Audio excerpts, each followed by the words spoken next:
একটা প্রশ্ন আমাদের সবার মনেই হয়তো কখনো না কখনো আসে। আমরা সবাই তো একই ঈশ্বরের সন্তান, তাই না? তাহলে আমাদের ভাগ্য কেন একে অপরের থেকে এতটা আলাদা? কেউ অনেক সুখে আছে, আবার কেউ হয়তো অনেক কষ্টে। চলুন, সনাতন ধর্ম এই গভীর প্রশ্নটার কি উত্তর দেয় সেটা আজ একটু সহজ করে বোঝার চেষ্টা করা যাক।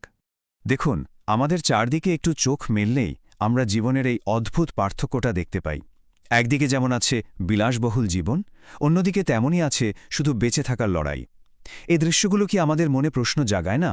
এই যে দেখুন না, কেউ অনেক ধনী, তো কেউ আবার খুব গরিব, কেউ একদম সুস্থ সবল, আবার কেউ হয়তো জন্ম থেকেই কোনো অসুস্থতা নিয়ে জন্মেছে। কারো জীবনটা আনন্দে ভরপুর, আবার কারো জীবনটা দুঃখে ভরা। এই বৈষম্যগুলো এতটাই চোখে পড়ার মতো যেগুলোকে এড়িয়ে যাওয়া প্রায় অসম্ভব। তো এই সব কিছু দেখে মনে প্রশ্ন আসাটা খুব স্বাভাবিক যে কেন এই ভেদাভেদ? পরমেশ্বর বা ঐশ্বরিক শক্তি তিনি কি তাহলে পক্ষপাতিত্ব করেন? মানে তিনি কি কাউকে ইচ্ছে করে বেশি দেন আর কাউকে কম? এই প্রশ্নটা কিন্তু হাজার হাজার বছর ধরে মানুষকে ভাবিয়ে তুলেছে। কিন্তু মজার ব্যাপার হল, শাস্ত্রের উত্তর এখানে একদম পরিষ্কার। ঈশ্বর মোটেও পক্ষপাতিত্ব করেন না। আমাদের জীবনের এই যে ভালো মন্দ, সুখ দুঃখ, এই সব কিছুই আসলে আমাদের নিজেদের কর্মের ফল। তার মানে সমস্যার কারণটা বাইরে কোথাও নয়, আমাদের নিজেদের মধ্যেই।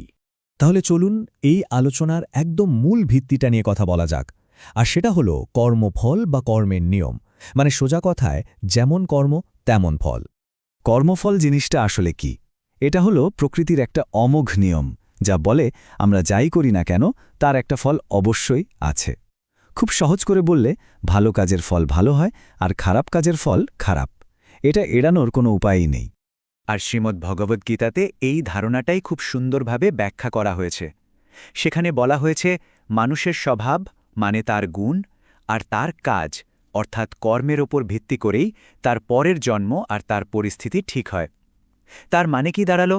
আমাদের আজকের অবস্থাটা আসলে আমাদেরই অতীতের কর্মের ফল। আচ্ছা, ব্যাপারটা বুঝতে যদি একটু অসুবিধা হয়, তাহলে একটা খুব সাধারণ উদাহরণ দিই। ধরুন একটা স্কুলের কথা, যেখানে অনেক ছাত্রছাত্রী একই শিক্ষকের কাছে একই বিষয় পড়ছে। এখন পরীক্ষার পর যখন ফলাফল বের হয়, তখন কি সবার ফল এক হয়? হয় না। কেউ খুব ভালো ফল করে, কেউ হয়তো পারে না। এর জন্য কি শিক্ষককে দোষ দেওয়া যায়? একদমই না। কারণটা হলো, প্রত্যেক ছাত্রের চেষ্টার মধ্যে পার্থক্য ছিল। ঠিক এই একই যুক্তিটা আমাদের জীবনের ক্ষেত্রেও খাটে। জীবনেরই যে ভিন্নতা, এর কারণ ঈশ্বরের পক্ষপাত নয়, বরং আমাদের নিজেদের কর্মের পার্থক্য। কিন্তু কথা হলো, এই কর্মের ফল তো শুধু একটা জীবনেই শেষ হয়ে যায় না, তাই না? আর এখান থেকেই আসে পুনর্জন্মের ধারণাটা। চলুন দেখি আত্মার এই যাত্রাটা ঠিক কিভাবে কাজ করে। বৃহদারণ্যক উপনিষদ একটা অসাধারণ কথা আছে, যথাকর্ম তথা ভবতি। এর মানে হল, যেমন কর্ম তেমন জন্ম।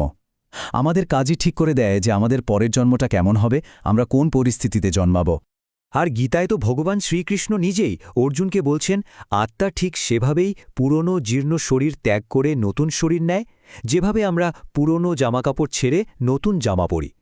আর এই পুনর্জন্মের মাধ্যমেই আমাদের কর্মফল এক জীবন থেকে আরেক জীবনে বয়ে চলে। বেশ, এতক্ষণ তো আমরা ব্যক্তিগত স্তরে কর্ম আর পুনর্জন্ম নিয়ে কথা বললাম, কিন্তু এবার চলুন দেখি এই যে এত বৈচিত্র্য, এটা সমাজের জন্য কেন দরকার আর এর বাস্তবতাটাই বাকি।